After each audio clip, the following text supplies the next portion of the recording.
যখন মদিনার খলিফা ছিলেন, এক সময় উটের পিঠে চড়ে জেরুজালেমের দিকে রওনা দিলেন। মাঝ রাস্তায় গিয়ে রাখালকে উটের পিঠে চড়ায়া তিনি উটের লাগাম ধরে জেরুজালেমের কাছে পৌঁছে গেলেন।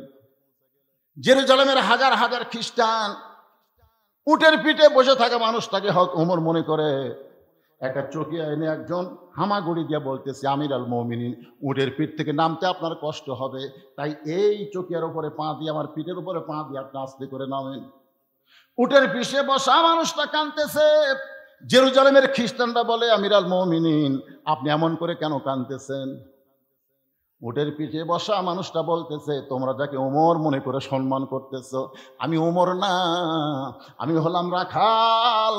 আর জমিনে দড়ি ধরে উটের রশি ধরে যিনি দাঁড়ায় আছেন তিনি হলেন হযরত ওমর। জেরুজালেমের খ্রিস্টানরা বলে, এটা কেমনে হয়, এটা কেমনে হয়? রাখাল চিল্লায় বলে, আল্লাহর কোরআন নবীর তরিকা মোতাবেক চললে এমনি সম্ভব হয়ে যায়। জোরে কারণ সুবহানাল্লাহ। সঙ্গে সঙ্গে খ্রিস্টানরা বলতেছে, মুসলমান যদি আল্লাহর কোরআন নবীর তরিকা মোতাবেক চললে এমন হয়, রাখালকে উটের পিঠে চড়ে দিয়ে অর্ধবিদির খলিফা জমিনের রশি ধরে দাঁড়ায় থাকে, আর খ্রিস্টান থাকবো না, আমরা সবাই ইসলামকে গ্রহণ করব। আপনারা বলেন তো, কোনো যুদ্ধ করা লাগছে? কোনো দাওয়াত দেওয়া লাগছে? উমরের ভিতরে এমন একটা আদর্শ পাইছে যে আদর্শ হওয়ার সঙ্গে সঙ্গে খ্রিস্টানরা কলেমা পড়তে চায়। সমস্ত খ্রিস্টানকে উমর ফারুক কলমা পড়ায় দিলেন, লা ইলাহা ইল্লাল্লাহু মুহাম্মাদুর রাসূলুল্লাহ। সবাই মুসলমান হয়ে গেল। কিন্তু খ্রিস্টানের মধ্যে একজন বেঁকা ছিল। বেঁকা বলবেন না? এখানে যত মানুষ বসে আছে, আপনার কি মনে করছেন সবাই ফজর নামাজ পড়বে? কথা কয় না। আমি কিন্তু ওয়াদের শুরু থেকে নামাজের কথাই বলতেছি। তারপরেও দেখবেন ফজর নামাজ পড়বে না। তার মানে কি, ওরা ওয়াদের শুরু থেকে শেষ পর্যন্ত কুত্তের ন্যাজের মতন বেঁকা। কোন ন্যাজের মধ্যে? কুত্তের ন্যাজ আপনারা দেখছেন? কুত্তের ন্যাজ দেখছেন? ও কিন্তু বেঁকা। তো একটা বেঁকা খ্রিস্টান, ও আর মুসলমান হয়নি, ও দৌড় মারছে খ্রিস্টান ধর্মের পাদ্রীর কাছে। হুজুর, দরবারের মধ্যে বসে জিকির করেন, আর মদিনার উমরে সাহেব আপনার সব লোককে মুসলমান বানাচ্ছে। এ কথা শোনার পরে পাদ্রী হতভম্ব হয়ে দৌড়ে দৌড়ে আসলেন উমরের কাছে, এসে বললেন, উমর, আমি ইসলাম গ্রহণ করতে চাই। ওমর ফারুক বললেন, তাহলে পড়ো লা ইলাহা ইল্লাল্লাহু মুহাম্মাদ রাসূলুল্লাহ। পাদ্রী বলতেছে, আমি কলেমা পড়ার আগে তোমাকে 4টা প্রশ্ন করব, যদি উত্তর দিবার পারো তাহলে মুসলমান হব, উত্তর দিবার না পারলে কিন্তু মুসলমান হব না। ওমর ফারুক বলে, পাদ্রী কি 4টা প্রশ্ন করবা?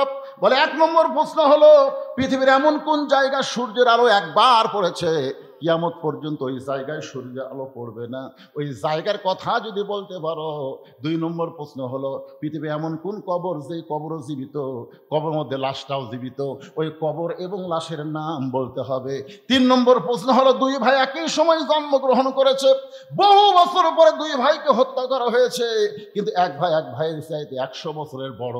এই 2 ভাইয়ের নাম বলা লাগবে। উমর রে, আমার 4 নম্বর প্রশ্ন হলো, পৃথিবীর এমন কোন কারাগার যে কারাগারের মধ্যে কয়েদি নিঃশ্বাস নিবার পারে না, তারপরও আল্লাহ জীবিত রাখে, ওই কারাগার কয়েদির কথা বলতে হবে। ওমর কান্দার বলে, পাদ্রী রে, এমন প্রশ্ন আমি জীবনে শুনি নাই, তাহলে উত্তর দিব কেমনে? পাদ্রী বলতেছে, তাহলে এরা বোকা শোকা মুসলমান হোক, আমি চালাক মুসলমান হলাম না। ওমর ফারুক চিন্তা করে, হাজারো জন মূর্খের চাইতে একটা শিক্ষিত লোকের দাম কম না বেশি? রাসূল তো আরো দাম বাড়ায় দিছে। আল্লাহ রাসূল বলেছে, নাওমুল আলিমি খায়রুম মিন ইবাদাতিল জাহিল। আলেমের নিদ্রা মূর্খের ইবাদতের চাইতে উত্তম। জোরে কান সুবহানাল্লাহ। মূর্খ সারা রাত ইবাদত করলে যে সওয়াব পাবে না, আলেম ঘুম পারলে আল্লাহ তার চাইতে বেশি সওয়াব দিবে।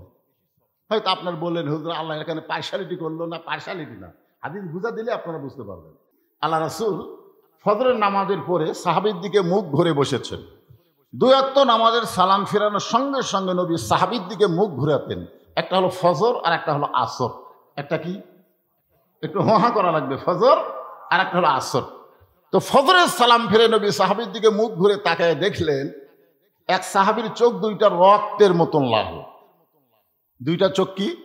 রক্তের মতন লাল। তো তো রাসূল চুমকোটে বললেন, তোমার চোখে মনে হয় অসুখ করছে। আমরা সবাই চোখ সাদা নিয়ে নামাজ পড়লাম, তোমার চোখ দুইটা লাল কেন? তখন বলতেছি, ইয়া রাসূলুল্লাহ, আপনার পিছনে আমি এশার নামাজ আদায় করেছি।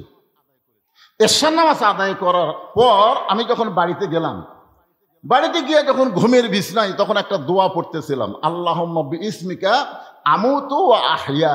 এই দোয়াটা পড়ার সাথে সাথে আমুতু শব্দটা আমাকে এমনভাবে ভয়ে ভীত করে দিল যে এই ঘুমের মধ্যেই যদি আমার মৃত্যু হয়, আমি কি আমার জীবনের সব গুনাহ মাফ করে নিবার পারছি? এই জন্যে আমি না ঘুমায়া সারা রাত আমি আল্লাহর কাছে কান্নাকাটি করেছি, তওবা করেছি, আমি নামাজ পড়েছি, কোরআন শরীফ পড়েছি। এই সারা রাত জাগার কারণে, কান্নাকাটি করার কারণে, নামাজ পড়ার কারণে, কোরআন তেলাওয়াতের কারণে রাতটা আমার শেষ হয়ে গেল। আমি আজকে রাত্রে ঘুমাতে পারি নাই। আবার ফজরের আজান যখন দেয়, আজান শোনার সঙ্গে সঙ্গে এই মসজিদে হাজিরা দিলাম এবং আপনার পিছনে জামাতের সঙ্গে ফজরের নামাজ আদায় করলাম। আপনারা সুবহানাল্লাহ করলেন, কিন্তু নবীর সামনে এই কথা বলার সাথে সাথে নবী বললেন নাউজুবিল্লাহ। আপনারা বলেন তো, নবী কি ভুল বলছেন? তো আপনারা তো সুবহানাল্লাহ বললেন, কি জন্য বললেন? আল্লাহর নবী বললেন নাউজুবিল্লাহ। সমস্ত সাহাবারা চুপ করছে যে এইরকম ইবাদতকারী, ইবাদতের কথা শুনে নবী নাউজুবিল্লাহ বলার কারণ কি? ওমর ফারুক বললেন, হুজুর, এই নাউজুবিল্লাহ মানুষ কখন বলে এটা তো আপনার কাছে আমরা শিখেছি।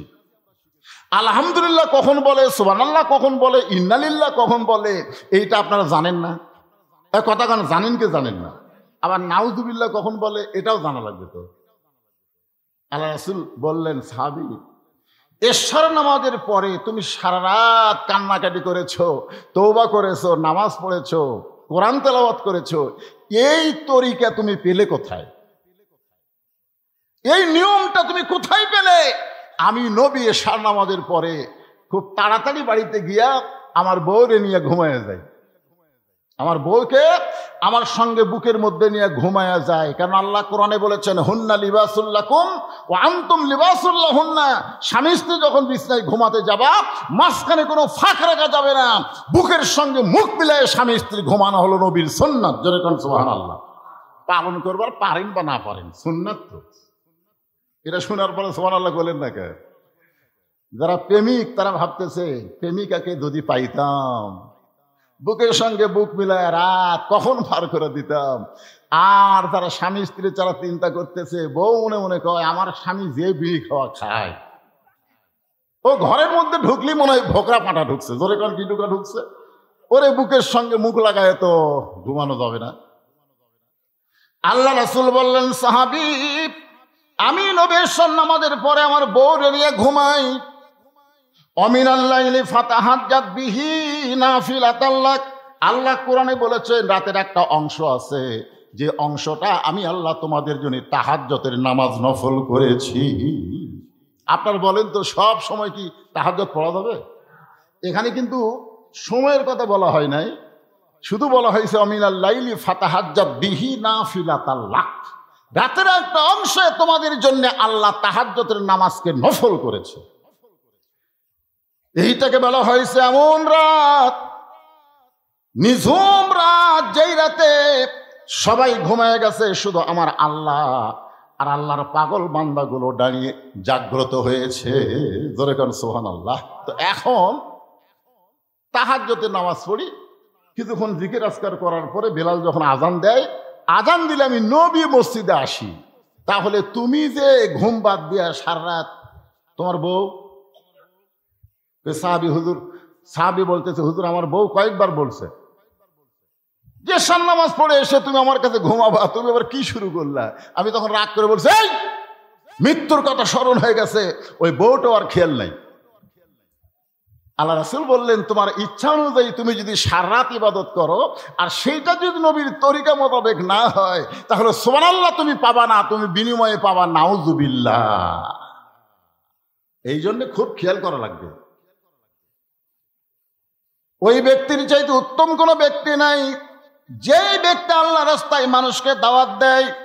নবী যখন দুনিয়া থেকে বিদায় হয়ে গেলেন, এই দায়িত্ব সাহাবীরা গ্রহণ করলেন।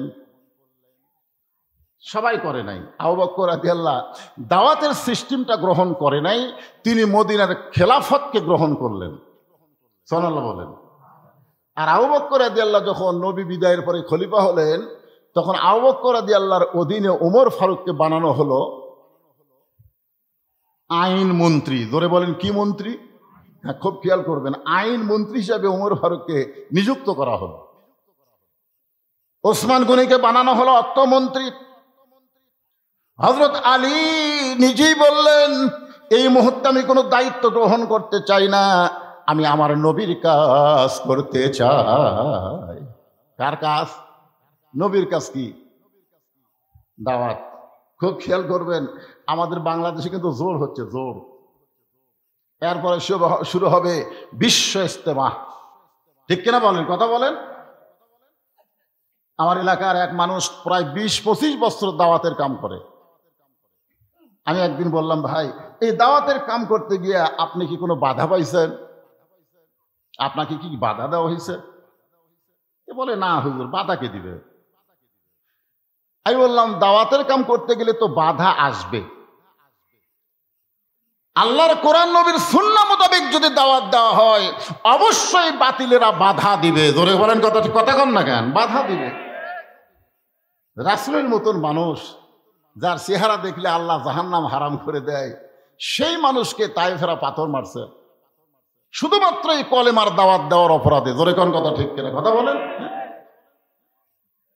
এত পাথর মারছে, দেহের কোনো জায়গা নাই যে জায়গায় পাথরের আঘাত লাগে নাই। যখন উম্মাহাতুল মুমিনিন মা আয়েশা নবীকে গোসল করাচ্ছিলেন, এক সময় বলে, ইয়া রাসূলুল্লাহ, আপনার মুখের দিকে তাকাইলে এত সুন্দর, কিন্তু গায়ের জামা যখন খোলেন আপনার দেহ এত কালো কালো দাগ।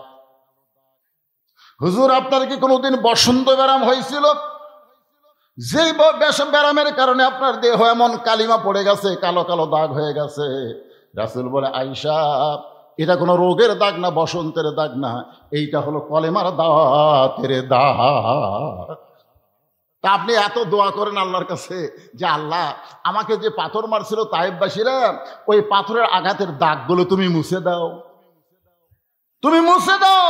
আল্লাহর কাছে এই দোয়া করলে কি আপনার দাগ আল্লাহ মুছে দিবে না? রাসূল বলে, আয়েশা, আল্লাহ আমার দাগ মুছে দিবার চাইছিল লাইলাতুল মিরাজে, কিন্তু আমি রাসূল বলেছি এই দাগগুলো হবে কঠিন হাসরের ময়দানে আমার উম্মতকে সুপারিশ করার ওসিলা। জোরে কোন সুবহানাল্লাহ। সঙ্গে সঙ্গে আয়েশা বললেন, ইয়া রাসূলুল্লাহ, আপনি নবী হয়ে যদি দাওয়াতের কাজ করতে গিয়া আঘাতপ্রাপ্ত হন, আপনার উম্মতেরা কিয়ামত পর্যন্ত এই দাওয়াতের কাজ করতে গিয়ে কি আঘাতপ্রাপ্ত হবে? রাসূলের উপরে কোরআনের আয়াত নাজিল হলো, কুল জাল হাক্কু ওয়া যাহাকাল বাতিল ইন্নাল বাতিল। সবাই বলা লাগবে তো, শুধু জুমার নামাজের জন্য যদি বানান তাহলে মসজিদে মুসল্লি হয় না, এটাই রেজাল্ট। আর 5 ওয়াক্ত নামাজের জন্য যদি মসজিদ হয়, 1 কাতার 1.5 কাতারের উপর মুসল্লি নাই। রাসূল বলেছেন, বাইনাল আবদি ওয়াল কুফরি তরকুস সালাত, বান্দার কাফেরের মধ্যে পৃথক করার জিনিসটা হলো নামাজ। যেই ব্যক্তি কলেমা গ্রহণ করার পরে নামাজ পড়ে না, ওকে নতুন করে কলমা পড়ে আবার নামাজ ধরা লাগবে। জোরে কোন কথা ঠিক কিনা? কারণ নামাজ নাই, লা সালাত আলা দিনা, যার নামাজ নাই তার কোনো ধর্মই নেই। এই হিসাবে আমাদের বাংলাদেশের তাবলীগ জামাত কিন্তু হিন্দুদের কাছে যায় না। একই পাড়ায় দেখবেন মুসলমান যেগুলো বাড়ি, সেগুলো বাড়ি গিয়ে বলে, ভাই আসরের পরে বয়ান হবে বা মাগরিবের পরে বয়ান হবে, তোমরা আসো। ওই ধারটা হিন্দু যায়, কয় না। আপনার বলেন তো, রাসূলের দাওয়াত কি মুসলমানের কাছে না বিধর্মীর কাছে? জোরে বলা লাগবে। হ্যাঁ, আল্লাহ রাসূল মুসলমানদেরকে কখনো কলেমার দাওয়াত দেয় নাই, বরং যারা এখনো ইসলাম গ্রহণ করে নাই তাদেরকে দাওয়াত দিয়েছেন। আর আমরা একই পাড়ায় হিন্দু মুসলমান বসবাস করে, আমরা খালি মুসলমানদেরকে ডাকি, কিন্তু হিন্দুদেরকে আমরা দাওয়াত দিই না।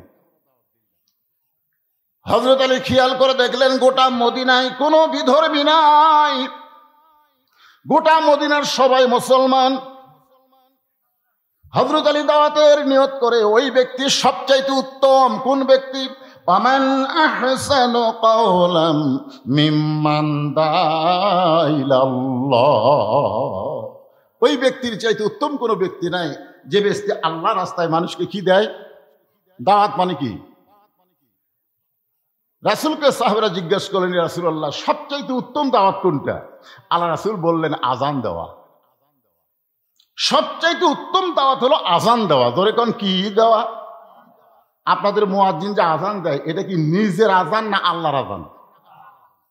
আল্লাহ। মুয়াজ্জিন সাহেব কিন্তু নিজের কথা বলে না, যেভাবে দাওয়াতের সিস্টেম রাসূল দিয়েছেন ঠিক সেইভাবে আজান দেয়। আমার এলাকার এক মুয়াজ্জিন সাহেব, আসসালাতু খায়রুম মিনান নাওম কোন নামাজে বলা লাগে? ধরে কোন যারা নামাজ পড়েন তারা একটু হুহা করেন, কোন নামাজে? যারা নামাজ পড়ে না ওরাও জানে। ওরা যে চেতন পায় না তা কিন্তু না। এই আসসালাতু খায়রুম মিনান নাওম শোনার পরে এদের ঘুমটা আরো চাপিয়ে ধরে। ধরে কোন কথা ঠিক কিনা? আগে চেতন ছিল, কিন্তু এটা শোনার পরে ঘুম আরো ভালো। খুব খেয়াল করবেন, সবচেয়ে উত্তম দাওয়াত হলো মুয়াজ্জিন যে আজান দেয়। হযরত আলী মদিনা অতিক্রম করে ঘোড়ার পিঠে চড়ে একটা নতুন জায়গায় কলেমার দাওয়াতের নিয়ত করেছে। নতুন একটা জায়গায় কলেমার দাওয়াত দিবেন, এই নিয়তে হযরত আলী একটা ঘোড়ার পিঠে চড়ে রওনা করেছেন। সেই সময় সবচাইতে দ্রুতগামী যানবাহনের নাম ছিল ঘোড়া। সবচাইতে দ্রুতগামী যানবাহনের নাম কি? জোরে বলেন। ঘোড়ার পিঠে চড়ে হযরত ওমর মদিনার শহর ছেড়ে দূরবর্তী কোনো এলাকায় টার্গেট করে দাওয়াতের কাজে যখন রওনা দিলেন, মদিনা অতিক্রম করার সঙ্গে সঙ্গে হযরত আলী দেখলেন রাস্তার পাশে সুন্দর একটা মসজিদ গড়ে উঠেছে। সুবহানাল্লাহ। তার ধারণা ভুল হলো, তিনি মনে করছিলেন মদিনার মধ্যেই শুধু মুসলমান, মদিনার বাহিরে বুঝি নাই।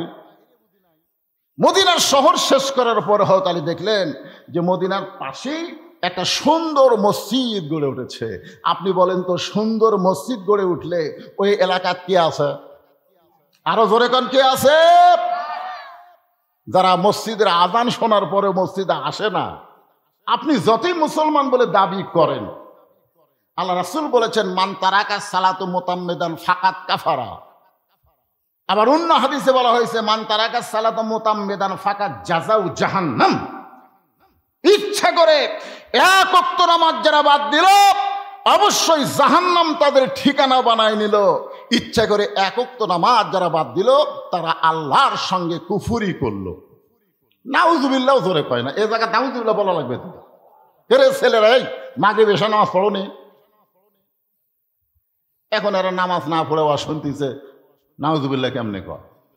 তো ওয়াজগুলো তো হামাকির বিরুদ্ধে যাচ্ছে। হুজুর শোনেন, এই 10-এর টাকা লিয়া, পৌরসভার টাকা লিয়া শুধু মসজিদকে সুন্দর করানোর জন্যে মসজিদ নির্মাণ হচ্ছে না। মসজিদ নির্মাণ হবে নামাজ আদায়ের জন্য। জোরে কোন কথা ঠিক? হ্যাঁ, আল্লাহ রাসূল বলেছেন, যদি নামাজের সময় না হয়, এমন সময় তোমরা যদি কোনো মসজিদ দেখতে পাও, আল্লাহর শুকরিয়া আদায় করার জন্যে 2 রাকাত নামাজ মসজিদে গিয়ে আদায় করো। সে নামাজের নাম হলো দুখুলুল মসজিদ। সুবহানাল্লাহ বলেন।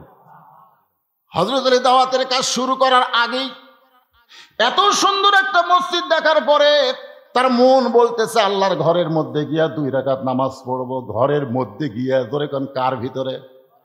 বাহিরে না, বারান্দায় না, ভিতরে। আপনারা কোন জায়গায় নামাজ পড়ে শান্তি পান? আপনারা ভিতরে নামাজ পড়ে শান্তি পান?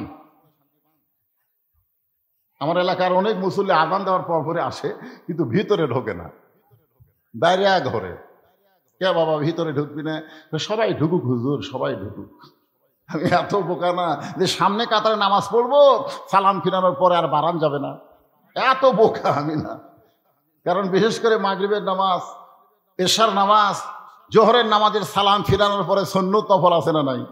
কতগুলো লোক দেখবেন সালাম ফিরানো সে যারা সুন্নত শুরু করছে, ওই আর বারাবার পারতেছে না। কি বেকায়দারে ভুল করছে, আজকে আর করবো না। এই জন্যে ওই কি করে, বারান্দায় নামাজ পড়ে, শেষ কাতারে নামাজ পড়ে। আল্লাহ রাসূল বলেছেন, প্রথম কাতারের নামাজের যেই ফজিলত, এইটা যদি আমার উম্মতের মধ্যে প্রকাশ করে দিতাম, তাহলে সামনে কাতার নেওয়ার জন্য মারামারি হতো। সুবহানাল্লাহ বলেন। এখন সামনে কাতারের ফজিলত কম না বেশি? মসজিদের ভিতরে ফজিলত বেশি না বারান্দায় ফজিলত বেশি? হযরত আলী মসজিদের ভিতরে ঢুকে 2 রাকাত দুখুলুল মসজিদ নামাজ আদায় করতে চায়। কিন্তু লক্ষ্য করে দেখলেন ঘোড়া বাঁধার মতন, ঘোড়া ধরে থাকার মতন কোনো মানুষও নাই, কোনো গাছও নাই। আল্লাহ কোরআনে বলেছেন ইন্নামা আমওয়ালুকুম ওয়া আওলাদুকুম ফিতনা, নিশ্চয় তোমাদের সম্পদ আর তোমাদের সন্তান হলো তোমাদের বিপদের কারণ। আজকে অধিকাংশ মানুষ সন্তানের কারণে, সম্পদের কারণে বিপদের মধ্যে পড়ে যাচ্ছে। অর্থাৎ আলীর সঙ্গে যদি ঘোড়া না থাকতো তাহলে হযরত আলী কিন্তু বিপদের মধ্যে পড়তো না। মসজিদ দেখার সঙ্গে সঙ্গে মসজিদের মধ্যে ঢুকে নামাজ আদায় করতে পারতো, কিন্তু এখন ঘোড়া থাকার কারণে তিনি বিপদে পড়ে গেলেন। কারণ ঘোড়া বাঁধার মতন কোনো গাছও নাই, ঘোড়া যে কেউ ধরে থাকবে এমন কোনো মানুষও নাই। এখন ঘোড়াটা কারে দিয়া হযরত আলী মসজিদের মধ্যে ঢুকবে? ঘোড়া কারে দিয়া মসজিদের মধ্যে ঢুকবে? কারণ তার মন মসজিদের মধ্যে ঢুকে গেছে, খালি দেহটা বাহিরে আছে। সুবহানাল্লাহ বলেন। হাদিসে আছে বিস্তারিত, হুজুরি কলব ব্যতীত, হাদিসে আছে বিস্তারিত, হুজুরি কলব ব্যতীত করছিন কালেও নামাজ তোর হবে না। তবে কেন গাও জোয়ারি, মানুষকে দেখাও নামাজ পড়ি, ও তোমার সিদ্ধ বীজে সুফসল ফলে না। আজও কেন আল্লাহর নামাজ ধরতে পারলা না? যে ব্যক্তি নামাজ ধরবে যাবতীয় অন্যায় অপকর্ম থেকে আল্লাহ তার হেফাজত করবে। সুবহানাল্লাহ। আইন দিয়ে কোনো কিছুই সাইজ করা যাবে না। বাংলাদেশের মুসলমানদেরকে সাইজ করতে গেলে 1 নম্বর তার নাম হলো নামাজ। যেখানে 1 নম্বর কি? ইন্না সলাতা তানহানিল ফাহশাই ওয়াল মুনকার। একমাত্র নামাজই পারে মানুষকে যাবতীয় খারাপি থেকে বাঁচাই দিতে। এ কথা কি আমার না আল্লাহ? তা আপনার ছেলেকে তো আপনি স্কুল ধরালেন, হাই স্কুল ধরালেন, কলেজ ধরালেন, আপনি কি নামাজ ধরাইছেন? না, কে করল রে? মুসলমানের বাচ্চা হয়ে কথা বলা যাবে না তো? বলা যাবে? 7 বছর থেকে নামাজের তালিম দেওয়া লাগবে, আর 10 বছর থেকে জোর করে তাকে নামাজ ধরাতে হবে। খুব খেয়াল করবেন, নামাজের তালিম দিবেন কয় বছর? কয় বছর? তার মানে বোঝা গেল 7 বছরের আগে কোনো বাচ্চাকে মসজিদের মধ্যে আনা যাবে না। যদি আপনি আনতে চান 7 বছরের পরে আনা লাগবে। 7 থেকে 10 এই 3টা বছর হলো শিক্ষা দেওয়ার বছর। কিভাবে নিয়ত করা লাগবে, কিভাবে হাত বাঁধা লাগবে, নিয়ত করার পরে কোন দিকে তাকায় থাকতে হবে, নিয়ত করার পরে সানা পড়তে হবে, সূরা ফাতিহা পড়তে হবে, এইগুলো সব তাকে শিক্ষা দেওয়ার নাম হলো তালিম। শিক্ষা দেওয়ার নাম কি? তাহলে কয় বছর তালিম দেওয়া লাগবে? ইয়ার কি মনে করতেছে? 3টা বছর নামাজের তালিম দিতে হবে। এখনো বাংলার অনেক মুসল্লি নামাজ পড়ায় অন্যদিকে তাকায় থাকে। করে কি করে না? কি রে? আল্লাহ কয় নামাজের জোরে ফায়সাকা যাবে দূরে, পাক কোরআনে রয়েছে ঘোষণা। এখন আকাম কুকাম নামাজ রোজা একসাথে বান্ধিয়া বোঝা, আকাম কুকাম নামাজ রোজা একসাথে বান্ধিয়া বোঝা, জাহান্নামে দিয়া সরাওয়ানা। আজ কেন আল্লাহর নামাজ ধরতে পারলা না? নামাজের নিয়ম আছে না নাই? ধরে কেন আছে না নাই? এমন সময় হযরত আলী দেখতেছেন রাস্তা দিয়ে একজন আল্লাহর বান্দা আসতেছে। রাসূল বলেছেন আসসালামু ক্বাবলাল কালাম, কথাবার্তা বলার আগেই দেওয়া লাগবে কি? লোকটা কি যখন হযরত আলীর নিকট আইছে, হযরত আলী বললেন আসসালামু আলাইকুম ইয়া আব্দুল্লাহ, রে আল্লাহর বান্দা তোমার উপর আল্লাহর রহমত বর্ষিত হোক। লোকটা বলতেছে ওয়ালাইকুম আসসালাম, আপনি কে হুজুর? যেই বলছে আপনি কে হুজুর, হযরত আলী চুপ করছে। কি রে, আমারে চিনে না? এইরকম মুসলমান কি মনে করেন? এখন আপনাদের গুরুদাসপুরে আমার শাহিদ আলী ভাই বলল যে প্রত্যেক বক্তা এসেছে 1টা 2টা 5টা করে ওয়াজ করছে, আর আপনি 1 বছরে এই গুরুদাসপুরে 40টা ওয়াজ করছেন। কয়টা ওয়াজ করছি? আপনাদের পৌরসভার মধ্যে 40টা ওয়াজ করছি। তারপরে যদি কেউ আমাকে বলে আপনি কে হুজুর, তখন আমার মনে হবে কে রে, এখন পর্যন্ত আমাকে চেনে না, ই তাহলে তো ওয়াজও শোনে না, ওয়াজের মাহফিলেও যায় না। যদি ওয়াজ শুনতো, ওয়াজের মাহফিলে যাইতো, এইটা কোন হুজুর কেউ বলার আগেই বলে দিবার পারতো। জোরে কারো কথা ঠিক কিনা? কথা বলেন। লোকটা ওয়ালাইকুম আসসালাম বলার পরে বলতেছে, আপনি কে হুজুর? হযরত আলী বুঝতে পারলেন লোকটা আমারে চিনে না, যার কারণে বলেছে আপনি কে হুজুর। আলী বলতেছেন, আমি যেই হুজুরই হই না কেন, আমার ঘোড়াটা ধরো, আমার ঘোড়াটা একটু ধরো, আমি আল্লাহর ঘরে গিয়া 2 রাকাত নামাজ পড়তে চাই। লোকটা বলতেছে, 2 রাকাত কেন, 200 রাকাত পড়েন, আমার কোনো আপত্তি নাই। কি কয় রাকাত পড়বে? আলী কয় রাকাত পড়বে?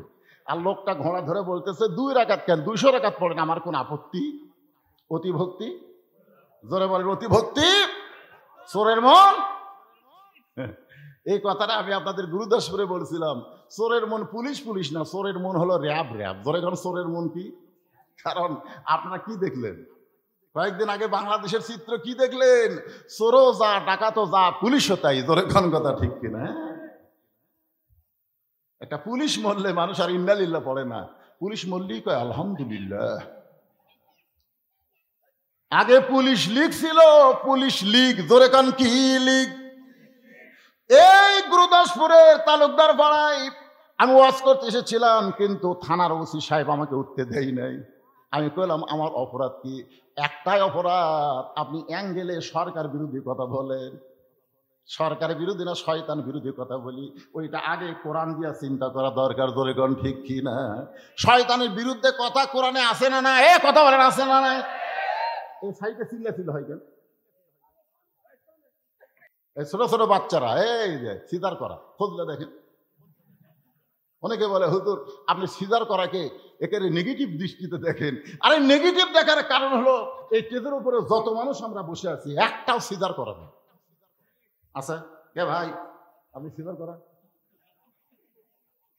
তাহলে আপনারা কি মনে করেন আমাদের মা বোনেরা সিজার ছাড়াই বাচ্চা নিয়েছে? বাংলাদেশে আমি 3টা কথা অনেক মাহফিলে বলি, যারা ডাক্তার তাদের কোনোদিন সন্তান সিজার করে হয় না। ডাক্তারের বউ কোনোদিন তার বউরে সিজার করে সন্তান নেয় না, কারণ ডাক্তার জানে সিজার করে সন্তান নিলে মায়েরও ক্ষতি, সন্তানের ক্ষতি, এটা ডাক্তার জানে। বাংলাদেশের কোনো মৌলানার বাড়িতে মিলাদ হয় না, কারণ মৌলানা জানে মিলাদ একটা ফাও কাম, এটা পড়াও কিন্তু বাড়িতে পড়ে না। খোঁজ করে দেখবেন কোনো মৌলানার বাড়িতে কি হয় না, মিলাদ হয় না। 3 নম্বর কথা হলো, এই বাংলাদেশে কোনো পীরের বউ পীরের হাতে মুরিদ হয় না। আপনি দেখবেন বিশাল বিশাল পীর, কিন্তু ওর বউ মুরিদ হয় না। কারণ ওর বউ জানে মাঝে মাঝে মুরিদের বউয়ের সাথেই আমার পীর সাহেব চোখ মারে, আর চরিত্রই ঠিক হয়নি। ওরা জানে না, চিনে না, এই কারণে মুরিদ হচ্ছে, কিন্তু এত সহজ না।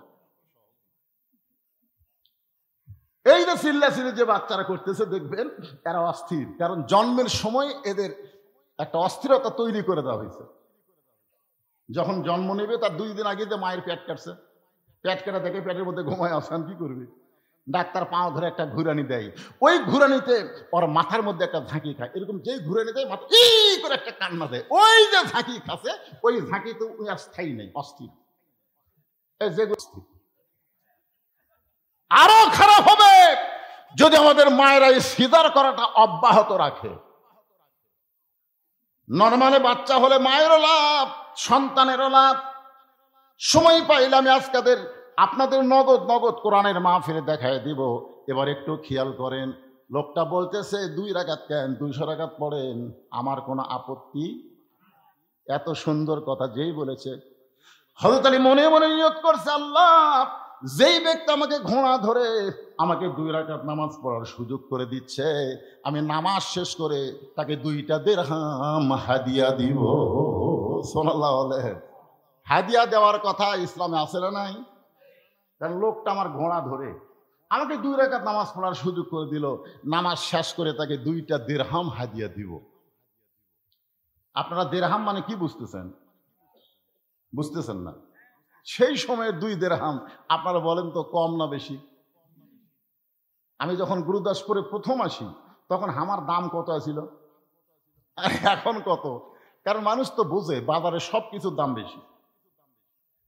শায়েস্তা খানের আমলে আমরা শুনছি, দেখি নাই, শুনছি এবং ইতিহাসে দেখছি, 1 টাকায় 1 টাকা, কয় টাকা? 1 টাকায় 7-8 মণ চাউল পাওয়া যেত। 1 টাকায় যদি 8 মণ চাউল পাওয়া যেত, তাহলে তার অনেক আগের আমল হচ্ছে হযরত আলীর আমল। তাহলে সেই সময় যদি তিনি নিয়ত করেন 2টা দিরহাম দিব, এখান থেকে প্রমাণ হয়ে গেল ভালো কাজে কেউ সহযোগিতা করলে তার হাদিয়া কম না বেশি? কথা কয় না? তাহলে কোরআন হাদিস দিয়া যারা আপনাদেরকে সুন্দর করে বুঝায়, তাদের হাদিয়া কম না বেশি? বেশি দিবে। আগামীকাল 4 স্টলে গল্প হবে, বদরশীদ কত নিয়ে গেল, জামাই শ্বশুর কত নিয়ে গেল, এই গল্প হবে। কিন্তু রাসূল বলেছেন খায়রুকুম মান তাআল্লামাল কুরআন ওয়া আল্লামা। ওই ব্যক্তির চাইতে উত্তম কোনো ব্যক্তি নাই, ওই ব্যক্তির চাইতে সম্মানী কোনো ব্যক্তি নাই যে ব্যক্তি কোরআন পড়ে এবং অপরকে কোরআনের শিক্ষা দেয়। আল্লাহর বান্দারা, হযরত আলী এই নিয়ত করে যে মসজিদের মধ্যে ঢুকতেছেন, একটা বারও ঘোড়ার দিকে লক্ষ্য করেন নাই, কারণ মন দিয়েছে কোন দিকে? আল্লাহর দিকে। জোরে কোন দিকে? মিন শারিল ওয়াসওয়াসিল খান্নাস। ভিতরে নফস বলতেছে, খান্নাস বলতেছে আলী, যার হাতে ঘোড়া দিলি সে ঘোড়া ঠিক মতো ধরে আছে কিনা একটা বার ঘাড় কাজ করে দেখতো, দেখ। এটা কিন্তু কে বলতেছে? মন বলতেছে। কথা কর না কেন? জোহরের নামাজের নিয়ত করছে 4 রাকাত সুন্নতের, সবাই চলে গেছে ভাই, কেউ মসজিদে নেই। তো এখন জুতা চোর চিন্তা করে, সবাই যখন চলে গেল, এক মুসল্লি নামাজ পড়তেছে, এই সুযোগের জুতা চুরি করা যাবে, দেখি জুতাটা রাখছে কোথায়। চোর আস্তে আস্তে ঢুকে দেখে ওই যেখানে নামাজ পড়তেছে পাশে কাঠের বাক্সে চামড়ার চকচকা জুতে। চোর ভাবতেছে জোহরের সুন্নত 4 রাকাত, কেবল 1 রাকাত আছে, এখনো 3 রাকাত বাকি আছে। নামাজ শেষ করতে করতে জুতাটা আমি 7 মাথা পার হবো, এই মনে করে কেবল জুতাতে হাত দিছে, সঙ্গে সঙ্গে চোরের হাত খপ করে ধরছে। চোর বলতেছে ভাই আপনি তো নামাজ পড়তেছেন, নামাজি বলতেছে ইলা জিহাতিল কাবা ওয়া জুতা। তুই কি মনে করছিস আমার মন খালি কাবার দিকে, জুতার দিকেও আছে? আপনারা বলেন তো, একজন হলো জুতা চোর আর একজন হলো নামাজ চোর, 2 চোরের মধ্যে বড় চোর কোনটা? সবাই বলেন বড় চোর কোনটা? ফাওয়াইলুল লিল মুসাল্লিন আল্লাযীনা হুম আন সালাতিহিম সাহুন আল্লাযীনা হুম ইরাউন ওয়া ইয়ামনাউনাল মাউন। কোরআনের তেলাওয়াত শুনলে ঈমান বাড়ে না কমে? তা আল্লাহু আকবার কর না কেন? কবে কবেন? এতদিন কবার পারেননি, বললেই হয়তো বলবে জামাত ইসলাম করে, ইসলামী আন্দোলন করে। এখন তার সেইটা চিন্তা নেই, আছে? জন্মের পরে আপনার কানে আল্লাহু আকবার দিয়ে আজান দিছে, জন্মের সাথে সাথে আপনার বাম কানে আল্লাহু আকবার আকামত দিছে। আপনি মরে গেলে আপনার লাশ সামনে রাইখা আল্লাহু আকবার বলে নিয়ত হবে। জোরে কোন কথা ঠিক? তাহলে সে আল্লাহু আকবারের কোনো দল লাগবে? সব মুসলমানে আল্লাহু আকবার আছে না নাই? আর তুলিয়াত আলাইহিম আয়াতুহু জাদাতুহুম ঈমানান, কোরআনের আয়াত তেলাওয়াত করলে ঈমান বাড়া যায়। আর ঈমান বাড়ার লক্ষণ কিছু করে থাকা, যখন কোরআন তেলাওয়াত হবে সঙ্গে সঙ্গে তেলাওয়াত শেষ হওয়ার সঙ্গে সঙ্গে বলতে হবে আল্লাহু আকবার, লিল্লাহি তাকবীর, মাশাআল্লাহ। মাঝে মধ্যে একটু আল্লাহু আকবার বলবেন, কারণ সুবহানাল্লাহ আলহামদুলিল্লাহ বললে আল্লাহ খুশি, কিন্তু শয়তান বেজার হয় না। আর আল্লাহু আকবার বললে আল্লাহ খুশি হয়ে যায়, শয়তান বেজার হয়ে দৌড় দেয়। রাসূল বলেছে এত জোরে দৌড় দেয় ওর পিছন দিয়ে বাতাস বার হয়ে যায়। তা আমরা কি শয়তানকে কাছে রাখবো না তাড়াবো? যদি তাড়াবার চাই তাহলে জোরে আল্লাহু আকবার বলা ছাড়া কোনো উপায়। ওই লোকটা হলো ঘোড়া চোর, জোরে কোন কি চোর? হযরত আলী চোরের হাতে ঘোড়া দিয়ে আল্লাহর ঘরের মধ্যে ঢুকতেছে। আল্লাহর ঘরে যখন ঢুকবেন আপনি ইচ্ছা মতো ঢুকতে পারবেন। আপনাকে ঢুকছেন কোন দিন? আমি কিন্তু বারান্দার কথা বলতেছি না, আমি আল্লাহর ঘরের ভিতরের কথা বলতেছি। আল্লাহর ঘরের মধ্যে যখন ঢুকবেন তখন ডান পা দিয়ে আপনাকে ঢুকতে হবে। জোরে কোন কোন পা? জবান খুলে একটা দোয়া পড়া লাগে, আপনারা কি পড়েন? তাহলে আপনারা সবাই বলেন তো দোয়াটা কি? করোনার সময় এক ব্যক্তি মুখে মাস্ক নিয়ে এই দোয়া পড়তেছে, মুখে মাস্ক নিয়ে কি পড়তেছে? দোয়া পড়তেছে। আমি বললাম ভাই মাস্কটা খোলেন, মাস্কটা খোলেন। না হুজুর করোনা চলতেছে। আমি বললাম আপনি মোবাইলে দেখবেন, যখন চালু করবেন একটা মহিলা কণ্ঠ কি বলে, আপনি যখন ঘর থেকে বাইরে যাবেন মুখে মাস্ক পরবেন। আপনি ঘরের মধ্যে থাইকা মুখে মাস্ক পরবেন এটা কিন্তু বলা হয়নি, ঘর থেকে তখন বাইরে যাবেন। তাহলে আপনি যে দোয়া পড়ে ঢুকতেছেন, পৃথিবীর সর্বশ্রেষ্ঠ ঘর হলো মসজিদ। জোরে কোন কথা ঠিক কিনা? আপনার বাড়ি থেকে আপনি মুখে মাস্ক দিয়ে আসলেন, না না না না, তো আল্লাহর ঘরের মধ্যে আপনি মুখে মাস্ক দিবেন কেন? না হুজুর, সতর্ক থাকা ভালো। আমি তখন কোরআন থেকে আয়াত তেলাওয়াত করলাম, ফালিয়াবুদু রাব্ব হাযাল বাইত আল্লাযী আত'আমাহুম মিন জু'ইন ওয়া আমানাহুম মিন খাউফ। ওই ঘর, ওই যে আমার দিকে তাকায় দেখেন, ওই ঘর, ওটা কার ঘর? আরো ধরে বলেন, কার ঘর? ফালিয়াবুদু রাব্ব হাযাল বাইত। ওই ঘরের মালিকের যদি তোমরা গোলামি করতে পারো, সঙ্গে সঙ্গে আল্লাহ তোমাদেরকে দুইটা পুরস্কার দিবে। এক নম্বর পুরস্কার হলো তোমাদের রিজেকের কোনো টেনশন করা লাগবে না, তোমরা রিজেকের চিন্তা করবা না। রিজেকের মালিককে খুব খেয়াল করবেন। যদি আপনি আল্লাহর ঘরের মধ্যে ঢুকতে পারেন, আপনার রিজেকের দায়িত্ব আপনার কাছে নাই, দায়িত্ব কার? তাহলে আয়াতটা আর একবার শোনেন, দেখুন তো বুঝবার পারেন কিনা। ফালিয়াবুদু রাব্ব হাযাল বাইত আল্লাযী, এক নম্বর আল্লাযী আত'আমাহুম মিন জু'ইন, দুই নম্বর হলো ওয়া আমানাহুম মিন খাউফ। যাবতীয় ভয় থেকে আল্লাহ তোমাকে নিরাপত্তা দিবে। আপনি যে মুখে মাস্ক দিয়ে ঢুকতেছেন, আপনি সত্যি করে বলেন তো কার ভয় নিয়ে ঢুকতেছেন? মুখোশ দিয়ে আপনারা মাস্ক দিছিলেন, এটা কি আল্লাহর ভয়ে না করোনার ভয়ে? কথা কয় না, কার ভয়ে? করোনার ভয়। আমার এলাকার এক ফকিরকে দেখছি, ওই মুখত মাস্ক পড়ে না, গোটা পাড়া ঘরে। আমি কইলাম, কে রে ফকির, তুই যে হারে ঘুরতেছিস তো করোনা ধরবি রে? নাউজুবিল্লাহ, হুজুর আপনি আলেম হইয়া জালেমের মতন কথা বলেন। হুজুর আল্লাহকে বিশ্বাস করে ভিক্ষা করতেছি, আমাকে জীবনেও করোনা ধরবি না। ওই প্রতিদিন ভিক্ষা করে, এ বাড়ি যাই ও বাড়ি যাই, পুলিশ ধরা করছে মাস্ক পর, বা এরা মুখত দিলে আমার গরম লাগে। তো জরিমানাও করে পারবি না, কারণ ওর টাকা পয়সাও নেই। তা আমি, আমার এক বন্ধু ছিল মোহাম্মদ আলী হাসপাতালে বগুড়া, ওরে আমি মোবাইল করে বললাম, ডাক্তার সাহেব এ পর্যন্ত করোনায় বগুড়া জেলায় কত মানুষ মরছে? বলে 350 হবে হুজুর। এর মধ্যে ফকির কয়টা আছে? আমার তো একটাও নাই। যে কয়টা মরছে তার মধ্যে একটাও ফকির নাই।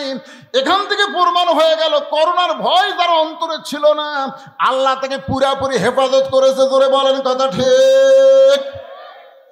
এখন মসজিদের মধ্যে যখন ঢুকবেন তখন ডান পায়ে ঢুকতে হবে, জবান খুলে একটা দোয়া পড়া লাগবে। দোয়াটা কি? আল্লাহুম্মা ফতাহলি, পড়েন সবাই, আল্লাহুম্মা ফতাহলি আবওয়াবা রহমাতিক। হযরত আলী দোয়াটা পড়ে আল্লাহর ঘরের মধ্যে ঢুকে 2 রাকাত সুন্নত নামাজের নিয়ত করলেন।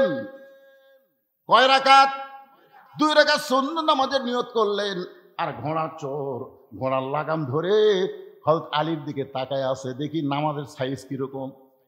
যে মসজিদের মধ্যে ঢুকে ঘাড় কাত করে ঘোড়ার দিকে তাকায় থাকে, তাহলে ঘোড়া চুরি করা যাবে। জুতা চুরি করে গেছে, আপনার জোরে কর, জুতা চুরি করে গেছে। ইলা জিহাতুল কাবা, জুতা কাবা, জুতা, খালি কাবার দিকে না, জুতার দিকে আমার মন। এখন ঘোড়া চোর চিন্তা করে, যে লোকটা আমার হাতে ঘোড়া দিয়া আল্লাহর ঘরের মধ্যে ঢুকলো, ওর নামাজের সাইজ কেমন একটু দেখা দরকার। লাগাম টেনে এনে দরজা দিয়ে তাকায় দেখে নামাজের সাইজ এত ভালো, নিয়ত করার সঙ্গে সঙ্গে লোকটা নামাজের ভিতরে আল্লাহ ঢুকাইয়া দিল। নামাজের সাইজ এত ভালো, নিয়ত করার সঙ্গে সঙ্গে লোকটা নামাজের ভিতরে ঢুকে গেল। আপনারা বলেন তো হযরত আলী নামাজের দিক দিয়ে কেমন নামাজি ছিলেন? আল্লাহ রাসূল কয়েকটা কথা বলেছেন, তার মধ্যে একটা কথা হলো, আমার যত সাহাবী আছে সমস্ত সাহাবীর ভিতরে নামাজের দিক দিয়ে হযরত আলী হলেন 1 নম্বর। নামাজের দিক দিয়ে কয় নম্বর? জ্ঞানের দিক দিয়ে আর কয় না, জ্ঞানের দিক দিয়ে কয় নম্বর ছিলেন? সবাইকে বলা লাগবে।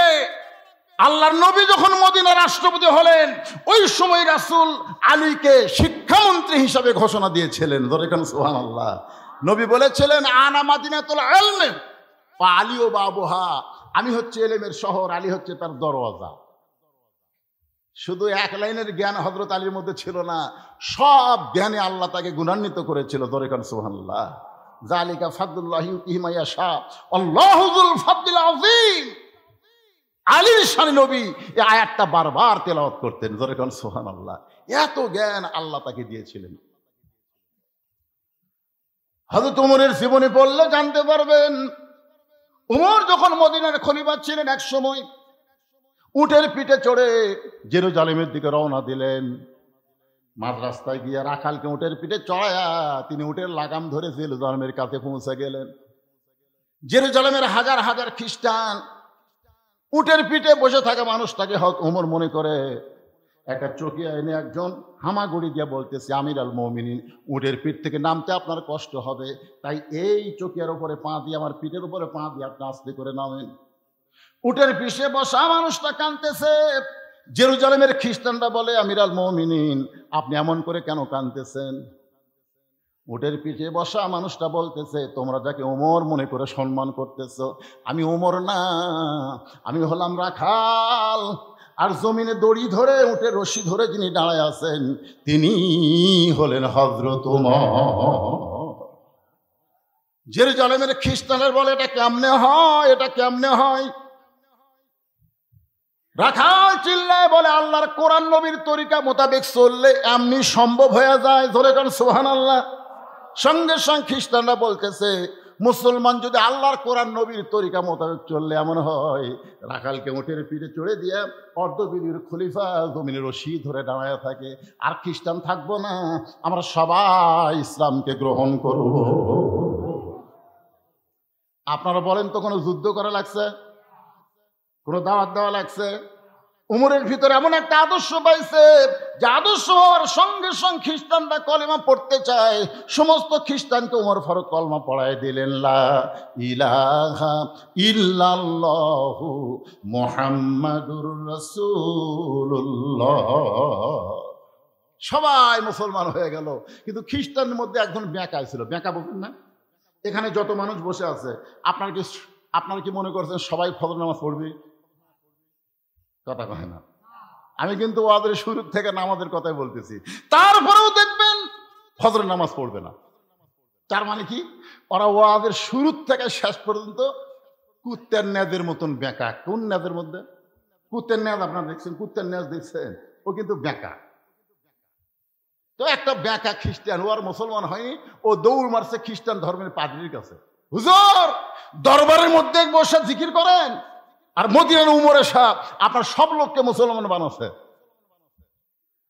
এ কথা শোনার পরে পাদ্রী হতভম্ব হয়ে দৌড়ে দৌড়ে আসলেন উমরের কাছে, এসে বললেন, উমর, আমি ইসলাম গ্রহণ করতে চাই। ওমর ফারুক বললেন, তাহলে পড়ো লা ইলাহা ইল্লাল্লাহ মুহাম্মদ রাসূলুল্লাহ। পাদ্রী বলতেছে, আমি কলেমা পড়ার আগে তোমাকে 4টা প্রশ্ন করব, যদি উত্তর দিবার পারো তাহলে মুসলমান হব, উত্তর দিবার না পারলে কিন্তু মুসলমান হব না। ওমর ফারুক বলে, পাদ্রী কি 4টা প্রশ্ন করবা? বলে, 1 নম্বর প্রশ্ন হলো, পৃথিবীর এমন কোন জায়গা সূর্যের আলো একবার পড়েছে কিয়ামত পর্যন্ত ওই জায়গায় সূর্যের আলো পড়বে না, ওই জায়গার কথা যদি বলতে পারো। 2 নম্বর প্রশ্ন হলো, পৃথিবী এমন কোন কবর যে কবরও জীবিত, কবর মধ্যে লাশটাও জীবিত, ওই কবর এবং লাশের নাম বলতে হবে। 3 নম্বর প্রশ্ন হলো, 2 ভাই একই সময় জন্মগ্রহণ করেছে, বহু বছর পরে 2 ভাইকে হত্যা করা হয়েছে, কিন্তু এক ভাইয়ের চাইতে 100 বছরের বড়। এই 2 ভাইয়ের নাম বলা লাগবে। উমর রে, আমার 4 নম্বর প্রশ্ন হলো, পৃথিবীর এমন কোন কারাগার যে কারাগারের মধ্যে কয়েদি নিঃশ্বাস নেবার পারে না, তারপরও আল্লাহ জীবিত রাখে, ওই কারাগার কয়েদির কথা বলতে হবে। ওমর কান্দারে বলে, পাদ্রী রে, এমন প্রশ্ন আমি জীবনে শুনি নাই, তাহলে উত্তর দিব কেমনে? পাদ্রী বলতেছে, তাহলে এরা বোকা শোকা মুসলমান হোক, আমি চালাক মুসলমান হলাম না। ওমর ফারুক চিন্তা করে, হাজারো জন মূর্খের চাইতে একটা শিক্ষিত লোকের দাম কম না বেশি? রাসূল তো আরো দাম বাড়ায় দিছে। আল্লাহ রাসূল বলেছে, নাওমুল আলিমি খায়রুম মিন ইবাদাতিল জাহিল। আলেমের নিদ্রা মূর্খের ইবাদতের চাইতে উত্তম। জোরে কান সুবহানাল্লাহ। মূর্খ সারা রাত ইবাদত করলে যে সওয়াব পাবে না, আলেম ঘুম পারলে আল্লাহ তার চাইতে বেশি সওয়াব দিবে।